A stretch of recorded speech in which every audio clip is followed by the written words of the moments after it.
Hello guys, welcome to Yellow Digital Hub, where we talk about all things digital marketing and online business. We still have Jite Omari here, who is a freelancer on Upwork and has earned over $30,000. So this is the third episode on the series on how to get started on Upwork and how Jite made $30,000. The third and final series. Jite. Yeah. Welcome again. So in this part, we're going to be talking about money. But if you haven't seen the first part of the video and the second part, please make sure you check the links up here and also in the description box. You need those two parts to get to know, to get to understand this final part. So Jite, Yeah. let's talk about money. I love money. Yeah. I love when we have to talk about money. I know you don't like to talk about this part because you're always like humble and everything. Well. But you have money now. Imagine convert $30,000 to Actually. to naira. Hey, cash madam. Yeah. Okay, so that brings me to my first question. Yeah. You have made over $30,000, Jite, over the last 3 years. You know, how did you do it, and how does it feel? Please don't try to be humble. Tell us. Yeah, people want to make that and so much more. Well, This year, I think the first thing is to get can that brag. first job. Okay. Get that first job. Once you have getting that first job, every other one would come. I believe it will come is much more easy than the first one. The first one is usually the hardest to get. Okay. Because you are new, nobody has seen any review on your profile. So you need to get that first job. Then after that, deliver an awesome job, and you could have that client come again. My first 3 jobs were from the same client. After I delivered the first, she came back, she said she loved it, she asked for another and another. After the third one, then I got another client. okay. I think on Upwork, there's something called the Rising Star, which Okay. after you have gotten 3 unique Jobs. clients, and then they'll make you a Rising Star, I believe, in 3 months or something. There's a duration. Yeah, so that made me a Rising Star. And once you're a Rising Star, it's also like sort of put a spotlight on your profile. You could get invited to jobs easily compared to not having anything at all. Then after that, I was able to, from that next job, I would say the first 3 jobs are not really great paying jobs like what I would charge now, but I just use that to get something in. The most important thing, like I mentioned earlier, is deliver a great job. That's it, because it's easier for you to get repeat jobs from one client than applying for new jobs all the time, except if the client just wants to get another person. So you can deliver an awesome work. Instead of the client posting a job, they could just ask you, can you do this? And you get that. The truth is, my biggest pays have come from returning clients. I would say my 2 biggest were from returning clients. One was just supposed to be 2 months job, and then she came back with a 4-month contract that was like times I don't know. I would say from $100 per month to $4,000 per month. Hey! That kind of thing. More. So Times 1,000. however you want to calculate that. Then another one that was from $100 to $1,000 per month. So it's both were returning clients. Geometrical Yeah. progression. And they actually both happened in the same year. So I was like, you know, You're balling. I was balling. Did I know you there? I think you did, yeah. I didn't when buy me. No, when I had the 1K on, when that 1K on increased, I think that was when we met. I didn't give me anything. Jite. I was still trying to put my life together now. Jesus. Hey, see people. Oh. So you just need to deliver a great job, because that will help you get returning clients. Another good thing about returning clients, I think it helps your GSS score. If you check your stats in Upwork, you would see account hold, which is, let's say I've done something bad and Upwork suspends your profile. That counts against your job. GSS means job success score. Okay. I think it's up to 100%. The bad things you have reduces it.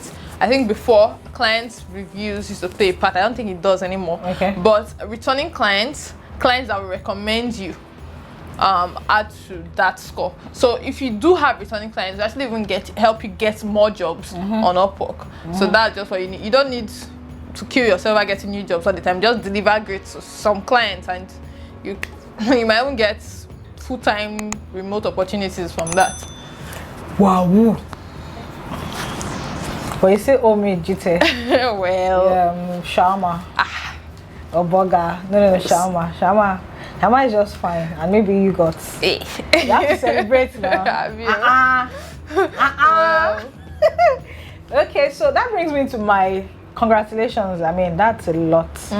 And you know, people just think about the $30,000. I know how much work you put into, you know, getting the job done, sitting on the spot, researching, putting your big headphones on your head, Well. and not standing up from a particular seat for long hours. I mean, it takes a lot of dedication. Yeah. And then this brings me to the next question about how do I charge? I know that, you know, when we're having conversation, we've had so many conversations about this, and then you told me how you systematically change your hourly rates from one point to the other. So how does that work? Someone is watching now and wants to know, how do I set my hourly rates so that I don't shortchange myself? Because I mean, Upwork is going to get their money, yeah. and then if you're depending on the financial institution you're using to withdraw your money, you also get more. So how do I make sure that I set my hourly rate so that I do not fall short? I think you should look at some things. Look at the range. You can search for freelancers in your whatever you do on Upwork. See the range that they are charging. There are definitely people, let's say as a writer, you would see $30, $20, but there are people that are actually charging $100, and they probably get the job. But as a new person, seeing that a client has not seen proof of any work on your profile and you want to charge $100, you're likely not going to get any job at all. You would end up just killing your profile. I think the best thing you should do is start low and build your profile from there. I started from, I think, $8. I did not like it then, but as a Nigerian, when you convert that, you can say, okay, you can still survive on that, even if you get just few hours of work. So I started with that. After the first 2 jobs, I increased it to 10. That way they could already see, you know, this is something this person has done. After the next job, which was a bit bigger paying and I think a longer term job, then I increased it to 15. So you should not, even if your jobs are, don't just say it depends on the jobs you get that you increase it.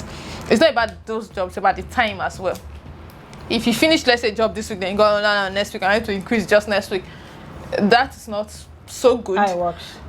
It doesn't work that way. And another thing is, if you accept jobs way below your hourly rate, it could affect you. If, for example, your hourly rate is $20 and you took a job for $5, any other clients that sees that job, especially if the job is not something that was done long ago, would wonder why you're now wanting to charge them $20. So you would need to have your reasons for that. True. Like, for me, I've had jobs I accepted, my current hourly rate is 30, but I've had jobs that I accepted for 15. Not jobs, just one. And I had a reason for that. So because I had a stake in the company, that's the reason why I accepted that job. So I could tell the client this is why, and the client would understand that. And or you could say, okay, it was a very simple job that I could just do within 2 minutes, and you know that was why I accepted that. But for yours, it's more complex. If you don't have any reason, you just accepted the job like that, a client would probably not want to pay you your actual hourly rate, because they have seen that just last week you accepted very little amount. But for setting your hourly rates, try to start something that you will be comfortable with, that you can survive with, especially as a new person, but not too low that will make you look like you would not give a quality job. Because that's why I said look at others in your industry. If people are the general or the average is 10 and you go and put 5, they may look at you as someone that may not give quality work. So you do not want to be seen as the cheap bad person. So try to if the standard is 10, maybe you can go with 8 or 10, something very close to that 10. So if standard is 15, you can go with 12. Yes. When you start from there, within some months of working, getting good reviews, you can then start increasing slowly. Do not go too fast. You may not get great jobs. Another thing with your pricing is some clients might also help you with your pricing. They could increase your rate for you. And I've had, that was what, because I started charging per hour, I also charge per word.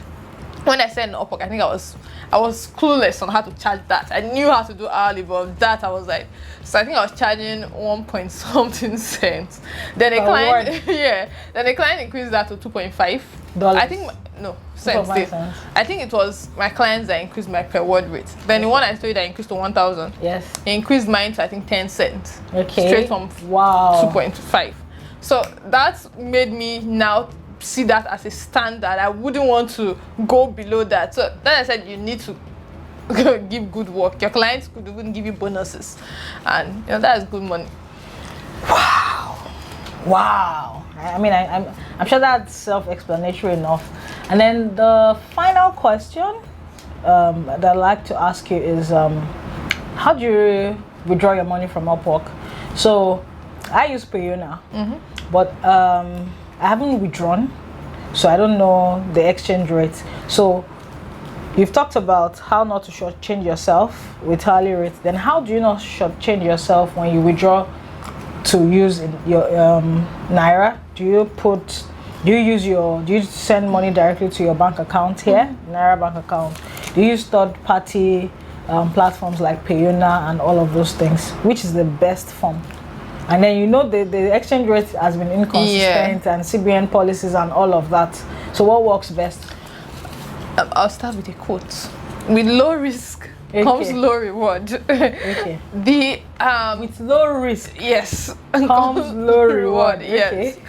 Tell us more. The lowest risk one as a Nigerian is Upwork sending directly to your Naira bank account. Yeah. But their exchange rate is very low. When last I checked, I think it's 340. And now, I think I exchanged dollars some days ago. I did for 470, 460 something.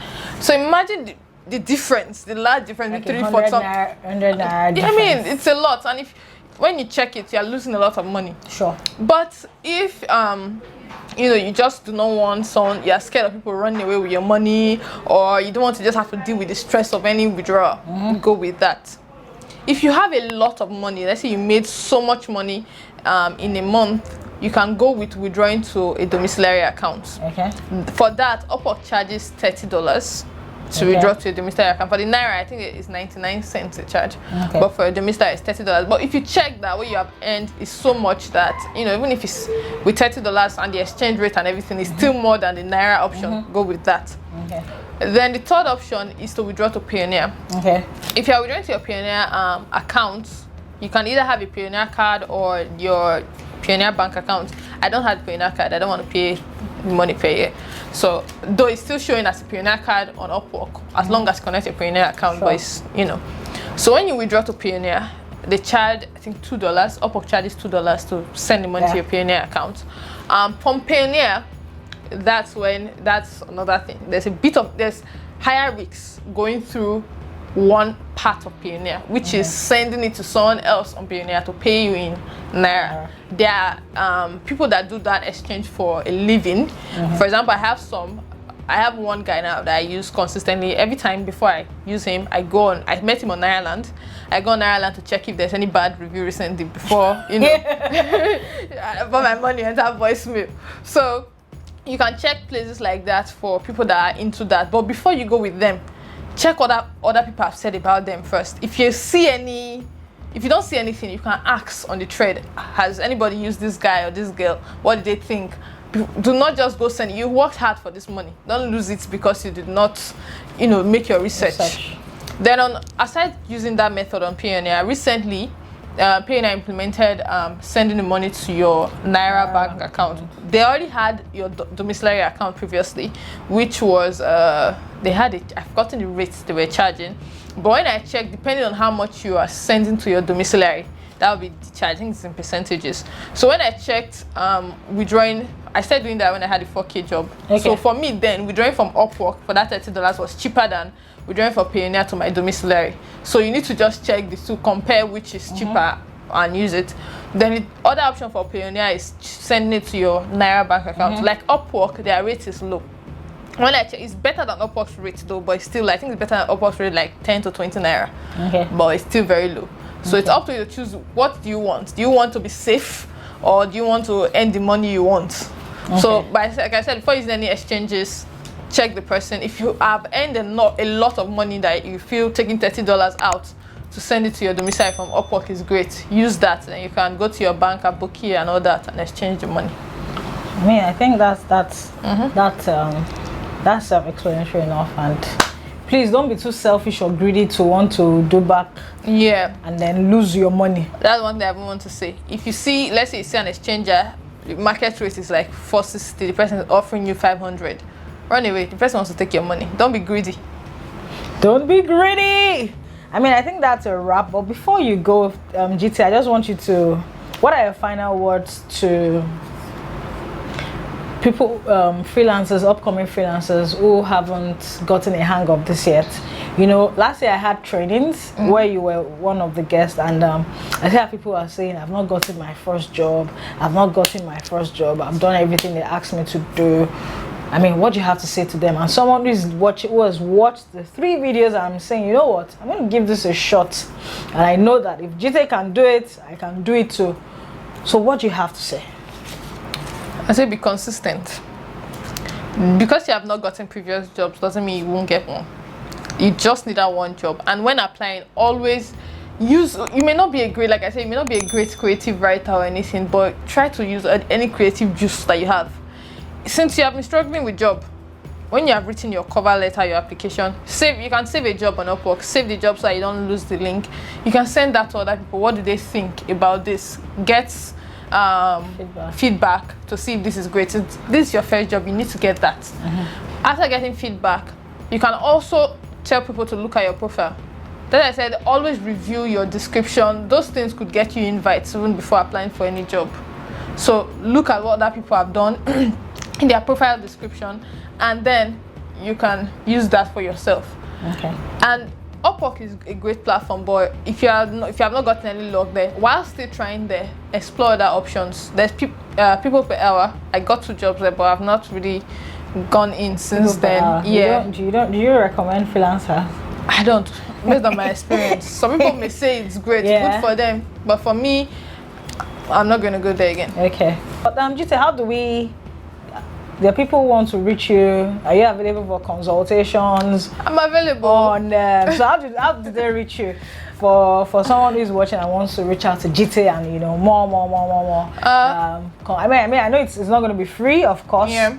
So how do they reach out to you? Okay, I reach out to me on my email, gtelmari@gmail.com. I also teach digital marketing on my website, marketaden.com, so you can also check that out. I think there's a discount now just for Nigerians. So if you're in Nigeria and want to buy, yes, because you can get that 50% off. But if you're outside Nigeria, it's the full price. So you can also go there. I would coach you through not just becoming a digital marketer, a skill in digital marketing, but also getting your first job. So that's something you would want to check out. And that's a wrap. Three mind-blowing, powerful episode, and I've had the pleasure of having GT Omari. And make sure you click the subscribe button and turn on the notification bell, because I'm going to be bringing you more guests on Yellow Digital Org. So yes, GT and Olamide saying bye for now. And get started on Upwork. Yeah. And make money, dollars, thousands of it.